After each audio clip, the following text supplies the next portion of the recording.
Drage gledalke, dragi gledalci, dober večer.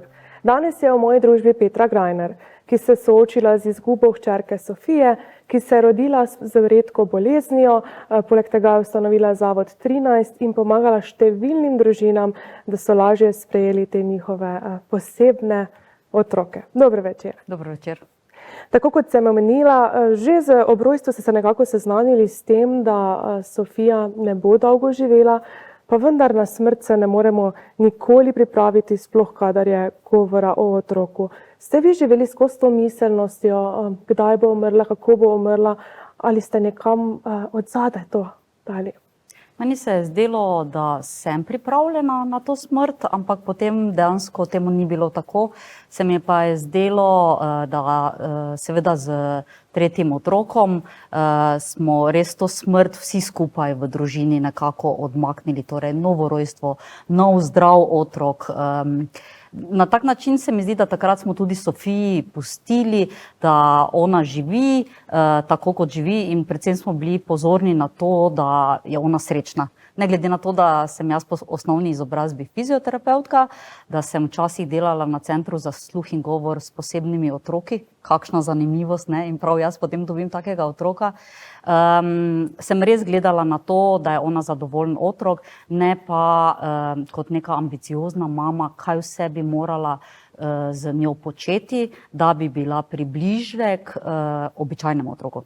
Zdaj, ko ste ravno omenili rojstvo tretjega otroka, kadar se starši, ki imajo bolnega otroka, odločijo ponovno zanositi, se morda kdaj srečajo s kakšnim očitkom, pa zakaj imaš doma enega zdravega, enega, ki se je rodil z neko napako, zakaj ponovno? Ste se tudi vi soočili s takšnimi očitki ali pa morda kdaj celo s takšnimi osebno občutki? Jaz sem si res želela novo nosečnost, novega otroka, zavedala sem se, da še eno sedmico ne morem dobiti, ker sem že dobila Sofijo s tako redko diagnozo in sem bila v tej neki odločitvi povsem mirna. Bila sem prepričana, da to koristi ne samo meni, ampak celotni družini. Je pa dejstvo, da ni bilo podpore, nekako sem se že takrat počutila samo, tako da je to nek moj projekt, čeprav da spočneš otroka, sta potrebna absolutno dva in to nisem nikakor ne skrivala. Strani okolice, tudi družine, so pa bili očitki v smislu, si prepričana, da bo vse v redu, ali boš zmogla Sofijo. Potem največkrat srečamo tudi recimo, bom rekla, pare, ženske, ki se pa sploh ne odločijo več za novo nosečnost novega otroka in so ponovno očitki tukaj, zakaj pa dovolj sta mlada, da bi lahko še poskusila. Opažam, da ljudje imajo veliko sicer verjetno dobronamernih nasvetov, največkrat pa se nekako ne znajo vživeti v vlogo, ki jo pač ti živiš. In se mi zdi sploh letošnji pohod z baloni, ki je imel podnaslov Pomagam družini, dajmo se večkrat vprašati, kako lahko pomagam in z očitki ne postrezi tej družini, ker vsak ima svojo zgodbo, vsak bi ravnal drugače.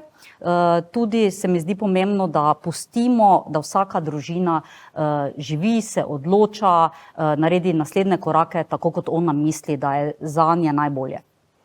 Zdaj, potem pred nekje 4 leti je Sofija zatisnila svoje oči. Kako ste se takrat soočili s tem, dejali ste, vedeli ste, da se bo zgodilo, pa vendar ste bili morda mišljenja, da ste bolj pripravljeni na ta trenutek?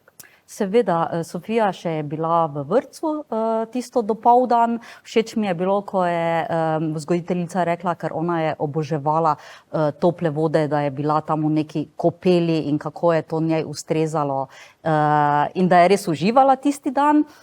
Ko je bila doma, sem normalno jo preoblekla, posedla v njen stolček, jo začela hraniti. Takrat pa je dobila ta epileptični napad, ki ga predtem leta ni bilo več. In se bila prepričana, da je to pač en izmed nizov epileptičnih napadov, da bo potem po nekaj urah ponovno spet tista stara Sofija. In sem potem pač res videla, da stvar ni več tako, bom rekla, da Sofija ni več takšna, kot je bila. Nisem pa, kako zanimivo, nisem prepoznala zenic, plitkega dihanja. Torej vse, kar bi kot zdravstveni delavec mi morali neki alarmi se sprožiti, niso. Res sem bila v tistem trenutku samo mama, ki verjame, da bo Sofija čez nekaj ur spet tista stara. Skratka, ko sem jo peljala v bolnišnico na pediatrijo, takrat je še izgledalo, vse bomo naredili za vašega otroka, še nek občutek, dober občutek sem imela, ker ekipa z intenzivne jo je poznala, sem rekla, saj smo stari znanci, ne rabim vam razlagati nekih podrobnosti. In mi reče zdravnik, da pač lahko grem domov, pa se potem kasneje slišimo, ko bo pač vse v nekem najlepšem redu. In še nisem prišla prav peš čez most in domov, me kliče sestra, pa prosi, da se vrnem. In jaz nisem pomislila, da me je poklicala za to, da je Sofijo karkoli narobe. Je pa zanimivo, kako si nekatere trenutke vtisneš spomin in jih nikoli ne pozabiš. Ko sem na vratih pozvonila, na vratih oddelka, je prišel naproti pediater, me pogledal in mi rekel, Sofijo smo izgubili. In v vsem tem občutku, jaz še zmeraj nisem verjela, da je Sofija umrla. In ko sem hodila do sobe, sem razmišljala, koliko časa je ona bila recimo brez kisika, ker bo tako ali tako, da rečem, oživela, da bo tako spet prišla k sebi, ni se to zgodilo prvič. Ampak potem, ko sem jo videla, pa sem se morala soočiti s tem nekim, bom rekla, slovesom. In šele kasneje sem si priznala, če sem jaz sicer dopuščam svobodo, rada vedno rečem, vsi smo svobodni, da se odločamo. Zakaj mi je potem tako zelo hudo, če je ona odživela 10 krasnih let? V bistvu napovedi so bile celo, da bo morda samo par mesecev, ne? Ja, statistika kaže, 85% jih umre v prvem mesecu, preostanek pa v prvem letu. Tako da dejstvo je, da je bila ona relativno zdrav otrok, to je meni bilo zelo pomembno, da ni bila veliko bolna, da ni bila veliko po bolnišnicah, da je hodila v vrtec, da je imela rada hrano, ki jo je imela, toplo vodo, tople kopeli in podobno. Se mi je zdelo tudi, da nekako dopustim, da pač je to bil tisti njen trenutek, ko je rekla verjetno hvala za vse, ampak jaz se poslavljam. Potem trenutek, ko moraš pokopati svojega otroka, vi ste ga sprva pokopali v družinski grob, kasneje ste se odločili, da jo preselite v svojega. Kako pomembna je bila za vas ta odločitev in pravzaprav, zakaj ste se sploh tako odločili? Ja, zanimivo je, da se ti zdi v teh nekih celem desetletju, v smislu, ali si pripravljen na to smrt, sem nekako tako razmišljala, ja, nekaj prostora tehnično, nekaj prostora je v našem družinskem grobu, nekaj prostora, kjer so starši oziroma predniki Sofijinega očeta in nisem potem točno že določila pred njenim odhodom, kam jo bomo pokopali. In potem smo takrat na skupnem snidanju rekli, dobro, Sofija naj gre njim, ne bomo komplicirali zaradi priimka in drugega, ampak na tej točki bi res opozorila eno stvar. Tudi ko otroka rodiš, sem velikokrat opozarjala v porodnišnici, strokovni delavci in tudi družina ne zna biti v pomoč. Jaz sem se izredno samo počutila takrat, ko sem Sofijo rodila in ponovno so bili ti občutki zelo živi, ko je Sofija umrla. Ti si želiš, na primer, da urediš pri kamnoseku, ne vem, v tistem tednu. Ti si želiš, ne vem, neke tehnične stvari na grobu in ko vidiš, da nimaš nasproti nekoga, ki bi ti prišel naproti in bi razmišljal seveda, kakor želiš, gremo urediti to danes, če hočeš danes, gremo urediti čez en teden, kakor ti je ljubo. In ko sem jaz v bistvu ugotovila, oziroma sem vedno ostajala v teh procesih pri zaprtih vratih, sem se resnično potem odločila, da bom Sofijo prestavila v svoj grob, da rečem svoj grob. In v bistvu je Sofija v reaktiviranem grobu, to verjetno marsikdo pozna, to so stari grobovi, kjer pač ljudje niso več skrbeli. In mi je bilo še tako zanimivo, ne, v bistvu greš gledat kot, ne vem, kje bo stala tvoja hiša, ne.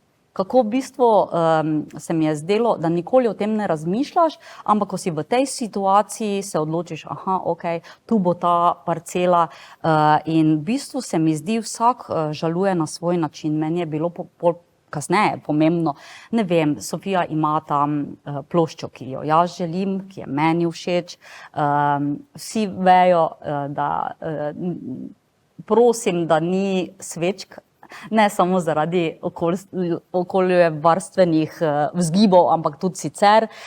Potem mi je krasno, da ima timijanovo dušico, ne, oziroma timijan materino dušico in je tam posajena in tudi se mi zdi pomembno to, glede na to, da pač Sofija ima sestro, brata, oziroma da govorim v pretekliku, sem jaz sinu večkrat razložila, da vsak žaluje na svoj način tudi v smislu obiskov na pokopališču.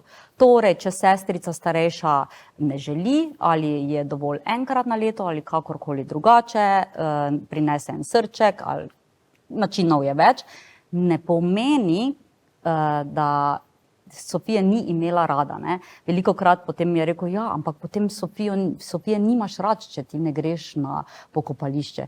In pomembno se mi zdi, kdaj imaš ti nekoga rad, ko mu to lahko pokažeš. Takrat, ko smo živi, takrat, ko si lahko pomagamo, izkazujemo to ljubezen. No, vse zadnje, ko se poslovi, je tisto, kar je na pokopališču, tisti grob zate, ki ostajaš, ne več za tistega, ki je odšel.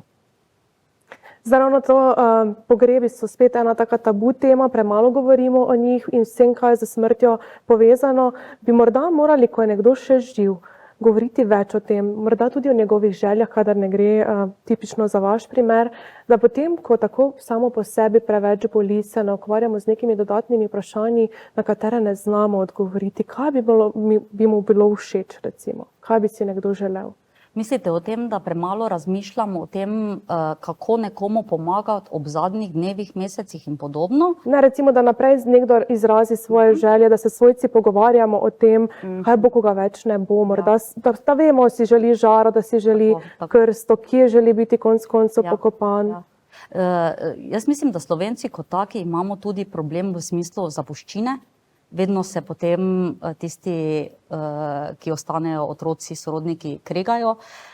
Odlično bi bilo, če bi vsak to uredil pravočasno, veliko prej razdelil svoje imetje, da tega ne bi bilo. Ob enem pa, zakaj pa ne bi ob nedeljskem kosilu se pogovarjali tudi, ne vem, nekoč bi jaz želel, tako kot ste omenili, ali biti v žari, želim imeti, ne vem, ne želim nagrobnika, želim tam, ne vem, samo cvetje, torej rožice in podobno, kot da je še vedno to neka tabu tema.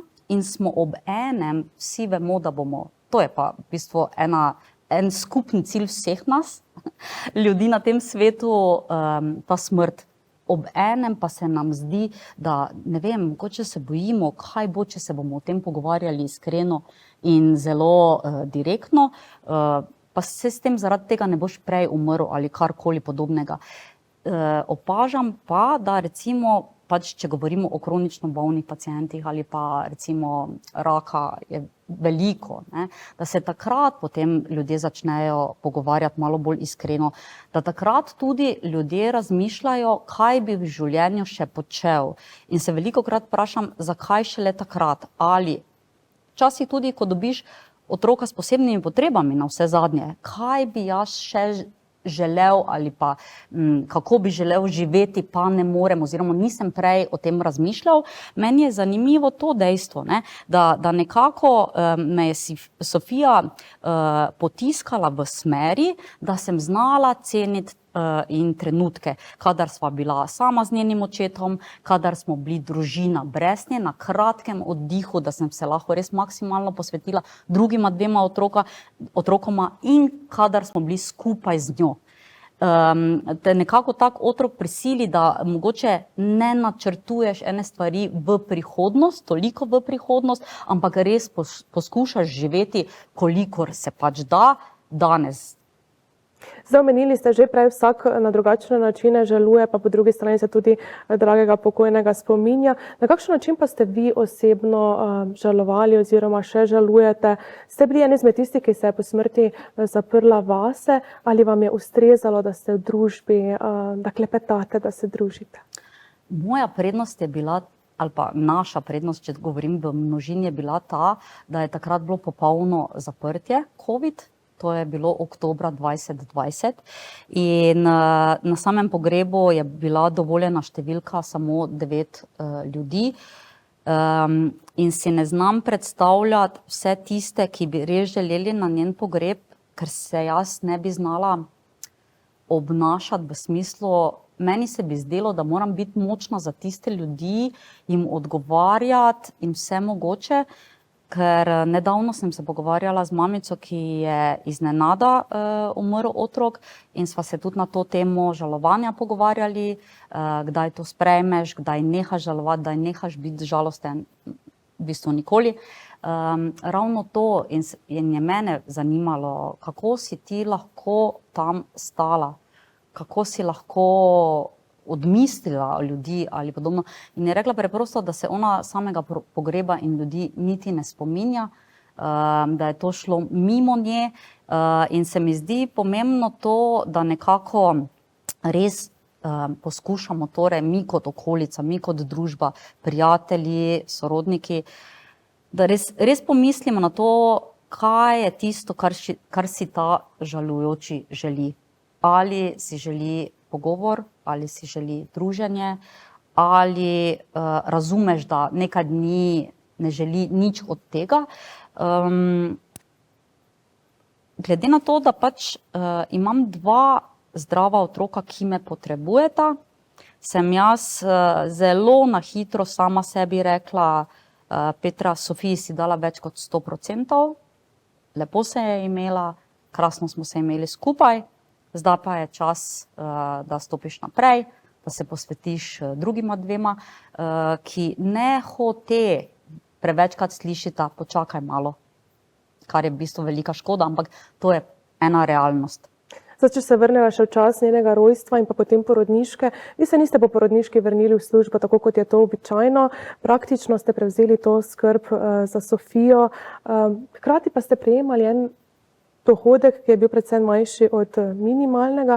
Je bil to en dodaten izziv, poleg vseh težav, novih dejstev se soočati še s tem prihodkom? Ja, takrat je to bil, se imenuje še danes, nekakšen izpad dohodka, ki sedaj seveda znaša tolikšno, vrednost minimalne plače. Leta, ko sem pa jaz to prejemala, pa je to bilo veliko manj. Takrat smo mame prejemale, recimo si dobil nakazano okrog 570 €, zavarovanje je spadalo sem zraven, pa delovna doba ti je tekla. Jaz sem v bistvu šla iz porodniške v porodniško, torej v 3. naprej, ampak seveda sem ostala doma.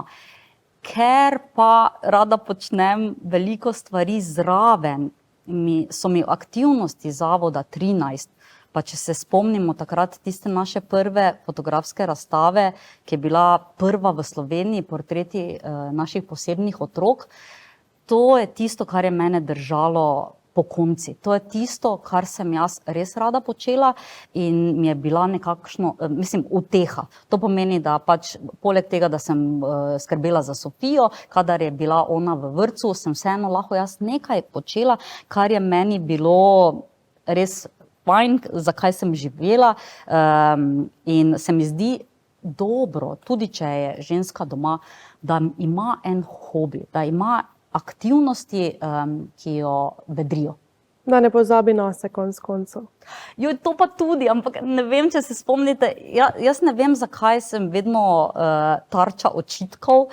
Že takrat, joj, zakaj sem tako urejena, v rdeči šminki, v petah. Morda imamo napačno tisto predstavo, da mamica otroka s posebnimi potrebami, ne vem, mora biti doma zanemarjena. Vi ste se pa ravno drugače odločili, torej si nadeli s ponosom to rdečo šminko, ki vam je vlila samozavest, pozitivo. Je morda že tisti majhen korak za eno mamico, da se uredi, da se boljše sama počuti prvo pri sebi, pa potem še vedno tudi lažje gre z otrokom vse. Se tudi, če je vse v redu v smislu življenja, pa imaš kakšen slab dan, pa še dežuje po možnosti, ne? Se mi zdi, da če se malo vsaj uredimo, da se nekako umetno dvignemo in nam to že pomaga pri nekem delovanju. Ampak jaz sem večkrat že to zgodbo povedala, že v porodnišnici. Meni je bilo grozno v tisti preveliki spalni srajci in jaz sem se že tam našminkala, ker sem si mislila, rodila sem otroka, ki ga noben ni pričakoval. Zdaj mi skozi govorijo, da bo otrok umrl. Ja, kaj zdaj naj se tu razjočem in jočem en dan, 2 dni, ne vem koliko časa, če pa imam tu otroka, za katerega moram skrbeti. Ja, nič, najmanj rdečo šminko, pa da se počešem, vsaj malo uredim, koliko je to mogoče. In je to tisto, kar je meni pomagalo tudi kasneje. In veste kaj, tudi v smislu žalovanja, je marsikdo rekel, kako ti lahko z nasmeškom govoriš o Sofijini smrti. Pa jaz sem njeno smrt prejokala, dovolj solz potočila. Pomembno se mi zdi to, da sem jaz mirna v srcu, da sem zanjo naredila čisto in popolnoma vse. To, da pridejo dnevi, ko jo neizmerno pogrešam. Bog ne daj, da vem kako fotografijo ali pa skupni video, ko sva se vrtele, ker je oboževala glasbo. Seveda, ja, izredno hudo in v bistvu razmišljaš, kaj bi dal za še en objem in poljub tega otroka, kaj bi vse dal. Ampak stvari so minljive, ljudje pridejo in grejo in takrat, ko pride ena taka misel skozi mojo glavo, rečem, ne, koliko čarobnih trenutkov si preživela z njo in to ohranjaj v mislih. Za smrt seboj prenese tudi nekatere druge težave. Vi ste praktično desetletje skrbeli za dom, nato pa ste se naenkrat znašli pred dejstvom, da si morate v roku 2 mesecev, če se ne motim, poiskati službo. Kako ste se vi spopadli s tem? K sreči ste bili konstantno nekaj aktivni, je morda bil ta prehod malce lažji, pa vendar se ženske srečajo s to težavo. Ja, jaz sem že takrat opozarjala, da je to res prekratek čas, ker ne gre za to, da ti izgubiš službo, doma zasebno življenje imaš pa urejeno. Ne, ti izgubiš otroka in si primoran iz tistega potem poiskati službo. In zato mislim, lažje je bilo v tej smeri, ker sem bila tako aktivna na področju Zavoda 13, ampak v bistvu takrat, ko sva se pogovarjali glede, ko je Sofija zapustila ta svet, bom rekla, ne, jaz vodim vadbo za ženske zdaj že 20 let. In se spomnim, takrat pač pri prvem zaprtju so moje telovadke rekle, dajmo to spraviti na Zoom in bomo imeli preko spleta, ker pol spet ne bomo prišli nazaj. In v tistem času jaz ne vem, če je ena vadba manjkala in hočem v bistvu povedati, da je meni pomagalo. Ne. So mnoge, ki me poznajo že zelo dolgo, so rekle, nam je bilo hudo tebe opazovati, ampak jaz sem rekla, hvala, da sem lahko oddelala vadbo, da sem lahko nekako v mislih ubežala in počela nekaj, kar mi je ljubo in drago. Tako da sem jaz potem odprla svoj SP, že prej sem pisala za različne naročnike, delala podobne zgodbe kot recimo marketing in to vadbo. Tako da mi je nekako, ta prehod je bil bistveno lažji. Ampak potem v nekem trenutku sem vseeno, približno leto kasneje, sem nekako želela res si poiskati službo, si poiskati delo in je zanimivo, da nekako nisem želela nazaj delati kot fizioterapeutka, kar me je veliko ljudi vprašalo, zakaj ne. Meni se je zdelo, da ne bom mogla biti tako dobra fizioterapeutka, kot sem bila pred Sofijinim rojstvom in da ne želim biti povprečna, je pa res, da skozi to desetletje sem odkrila, da me veseli veliko več drugih stvari, kjer bi veliko bolj uživala kot fizioterapeutka v nekem zdravstvenem domu. No, pa kako konkretno pomeni vrnitev za žensko, ki, ne vem, 10 let ali še več skrbi doma za dom, za otroka? Kakšna je bila ta vaša vrnitev potem v pravo službo? Danes ste zaposleni na ministrstvu, obrnili ste eno novo poglavje v življenju, pa vendar, čeprav ste se nekoliko umaknili iz javnosti, po drugi strani ste pa v tej vaši novi službi vedno pod drobnogledom. Ja, in veste kaj, zanimivo je bilo to iskanje nekega dela, zaposlitve. Mislim, meni se je zdelo, jaz toliko stvari znam, da sem se že ponujala, pa se jaz grem lahko tudi v skladišče, ni mi bilo pomembno, kaj točno bi počela. In ta služba je prišla res tako mimogrede in še danes sem hvaležna za to izkušnjo. In takrat sem se od novembra 2022 vsak dan vozila v Ljubljano, vstajala 4 pa 15, ampak tako vesela, da jaz grem v službo, da imam 8-urno zaposlitev. In zanimivo je, kar so mi pa kdaj ženske tudi rekle, ne? Ti posvetiš svoj čas družini, otrokom, tudi mogoče, kadar se ženske odločijo, da bodo doma za povsem zdrave otroke. Pa je potem ta prehod težek, nekako kot da se doma družina, partner nekako navadi, da si ti doma in potem, ko ti želiš vse ne kariero, ti si želiš službe in nekega poklicnega življenja, na drugi strani pa nimaš podpore, nimaš sogovornika, zato velikokrat rečem, da moški, očetje zlahka delajo ob družinskem življenju. Gradijo to kariero naprej. Tako, napredujejo, imajo višje plače in podobno. Potem je morda šok ta prehod, ko ženska ponovno zaživi tudi na kariernem področju. Ja, ampak jaz se vedno znova sprašujem, zakaj je temu tako in zakaj se mogoče, ko se upokojim enkrat, se to nikjer ne bo poznalo. Ste morda kdaj slišali na ta račun kakšen očitek? Bili ste tako dolgo doma, praktično brez dela, po drugi strani ga pa je vendar ogromno bilo. Ja, sem takrat res v tistem trenutku želela ene podpore, da se nekdo veseli z mano. Končno bo tudi za družinski proračun bistveno lažje, ampak ko sem rekla, da sem bila 10 let oziroma 12 let vse skupaj dežurna za družino, sem slišala stavek, da nisem bila dežurna, ampak sem bila preprosto brez službe. In takrat pa sem si res rekla, da v bistvu je čas, da še nekaj naredim nekako na svojem področju, da zaživim tudi poklicno življenje, otroka nista več majhna, da je čas tudi zame. In predvsem zato se mi zdi pomembno, da največkrat imamo, zdaj malo skačem, ampak največkrat imamo ženske občutek krivde, ker smo navajene sebe dajati na drugo mesto, potem pa si enkrat v določenem trenutku rečeš, ne, zdaj sem pa jaz na prvem mestu, poskrbela bom zase. To ne pomeni, da otrok nimaš rad, to ne pomeni, da ne boš poskrbel doma za stvari, ki morajo teči, ampak pogrešam podporo, kadar imajo očetje moški podporo strani ženske in mater. V svojem poklicnem življenju pogrešam podporo takrat, ko se to nekako spremeni. Vseeno moram se še zdaj vrniti na rojstvo, ker velikokrat slišim, kadar se rodi otrok s posebnimi potrebami, da oče slabše to sprejme, da potrebuje več časa. Je bilo tudi pri vas tako? Ja, to sem jaz velikokrat povedala, da ja, v bistvu Sofijin oče je potreboval mesec dni, da je Sofijo vzel na roče in jaz nisem bila takrat jezna nanj. Meni se je zdelo nekako sprejemljivo, da pustim, vse ne samo njemu, ampak naši družini čas, da Sofijo sprejmejo. Ampak danes si mislim, kje pa sem bila jaz, kje je bila pomoč zame, kar je prišlo nekako ponovno na plano, ko sem bila spet sama, ko je umrla. Se mi zdi, da takrat potem boš naredil vse, sploh če si taki tip, da poskrbiš za okolico in da vsi lahko nekako predelajo, odžalujejo, počasi sprejmejo.